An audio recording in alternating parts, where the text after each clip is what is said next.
ለምን እንደዚህ ያርክሽ ማን ብዬ ግፍትርትር ስለማረጋ ነው እንጂ እኔም ደግሞ ከሷ ይባስኩ ኢሞሽናል ስለሆንኩ እጄ ላነሳባት ስለምችል ዝም ነው ማለት በቃ እሷም ብትሆን ከናቲና ከናትሽ ብትባል እናቴ ነው የምትለው። ግን ያ ልጅ የሚመጣ ያው እኔ መቀበል አቅሙ ሊኖረኝ ይችላል ይሄዳል ያው ልጁን የመቀበል አቅሙ እኔ ሊኖረኝ ይችላል ነው። ሴቶች ራሱ አፈውጥተው እንዲህ የሚሆንልንን እኛ አንወድም እንዲህ የሚሰፈሰፈልን እኛ አንፈልግም ኮራ ናቅናቅ የሚያደርገን ነው ምናምን ብለዋል። እሷን ፍታትና እኔ እግርን እያጠብኩልህ እንቅብርር እያደረኩ ላኖርሁሉም ይለኛል። በጣም ሆድ ብሷታል አይምሯም ልክ አይደለም። በእርግጥ አዎ ልታይነት መጥፎነት አለው መደብቁኝ ይላል በኋላ መቼስ አሁን ሜመሮች ቶሎ ነው የምትይዙት። ያው ልንገራችሁ ያዟት ትላንት ማታ የጀመራችኋትን ማለች ቀጥሉት ችግር የለውም አያስከፋም። አሁንም ጀምሮት ያው ሀበሻ ጨዋታ ተብሏል ጭራሽ ሀበሻ ሜም ወደ ሀበሻ ጨዋታ መጥቷል።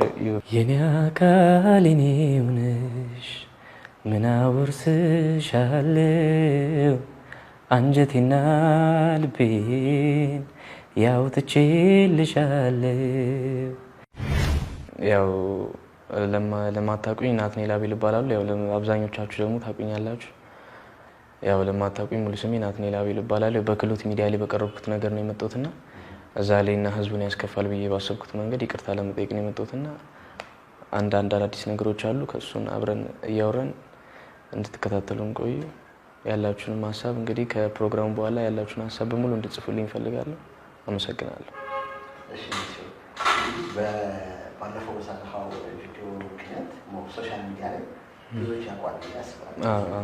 በተለይ በፍቅር ጉዳይ ማለት ነው። ቤዚክ ነገር እስቲ ለአንተ ፍቅር ምንድን ነው ብለህ ታስባለህ? እኔ ፍቅርን ይሄ ነው ብዬ ማውራት አልችልም። ማለት ፍቅር የሚወራ ነገር አይደለም። ማንም ሰው አስቦበት ወይ አቅዶ በሚገባበት ነገር አይደለም። በእርግጥ እኔ ያስቤበት እንደዚህ ሪሌሽን ጀምራለሁ ምናምን ብዬ አይደለም። ግን ፍቅር መቼ ሳስብበት አገባ ፍቅርን በቃላት አልገልጸውም። በቃላት ስለማልገልጸው ፍቅርን ያው ፍቅር ብዬ ብቀበል ነው የሚሻለው።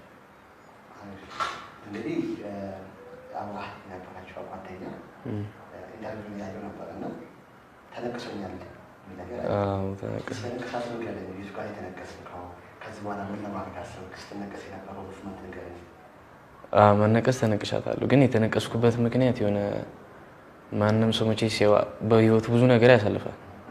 ማንም ሰው ያደረገውን ነገር ነው እያደረኩ ያለሁት። ያው ሌላ ሰው የሚገልጽበት የፍቅር መንገድ አለ፣ እኔ የሚገልጽበት ደግሞ ሌላ መንገድ አለ። ያው የራሴን መንገድ ተጠቅሜ ተነቀስኩት እና ርብቃ ብዬ ተነቀስኩት እና ስነቀስ የነበረው ቫይብ ግን በሰዓቱ አብረውኝ የነበሩትን ሰዎች አስደስቷል። ግን ያው ፍቅርን በዚህ መንገድ ሲሆን በሌላ መንገድ መግለጽ ትችል ነበር ያለኝ ብዙ ሰው አለ እና ያው በመነቀስ ያው የሷ ፍቅር ለመግለጽ ያህል ብዬ ነው። ደስ ብሏታል በሰዓቱ። ደስ ብሏታል። አልጠበቀችም ብላ እንደዚህ ናቲ ይሆናል ብለው አልጠበቁም። ማንም ጓደኞቿም ናቲ እንዲሆነ ምናምን ልስኪሉ ነው። ያ ነው የንቅሳቱ ጉዳይ ላይ ያለው ያው እሱ ነው። የሰው ልጅን እኮ ለመውደድ መስፈርት አታሟላ።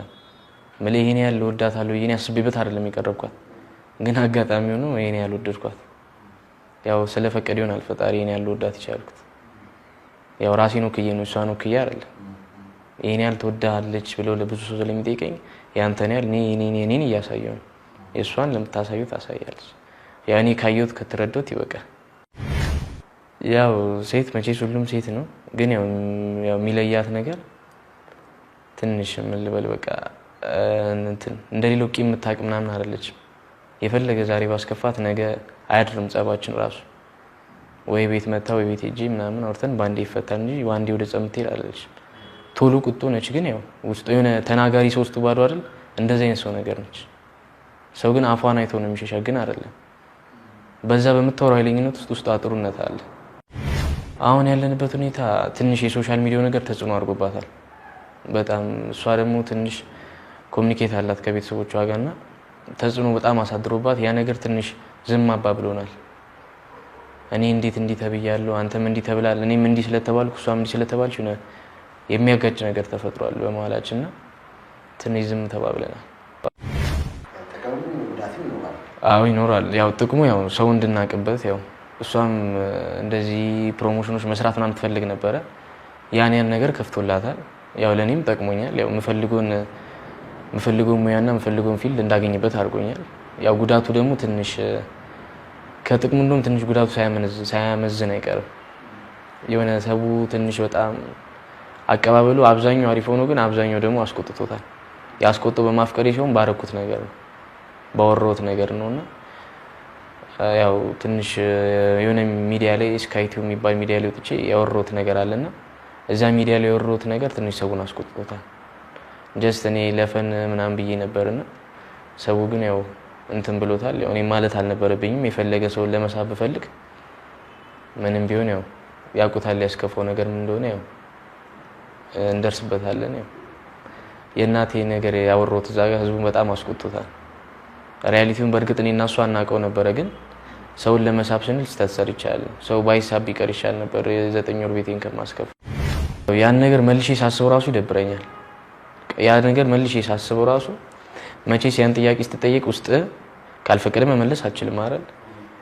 ያ ነገር እኔ ሰውን ይስባል ብዬ ምናምን ብዙ በቃ ኮንፊውዝ እንድነጋገር ብዬ አስቤ ግን ለካ እንደሚያስከፋ ደግሞ አላሰብኩም ነበር። ያው ከእናትና ከሷ ነበር የተባልኩት እና የፈለገ እናቴን እንኳን ባላቃት ምንም ቢሆን የ9 ወር ቤቴ ነች። እናት መተኪያ የላት። እናት ማለት በቃ ምን ልበል አንተ ያማ እንድታምር እሷ ወደ ኋላ የምትቀር ሰው ነችና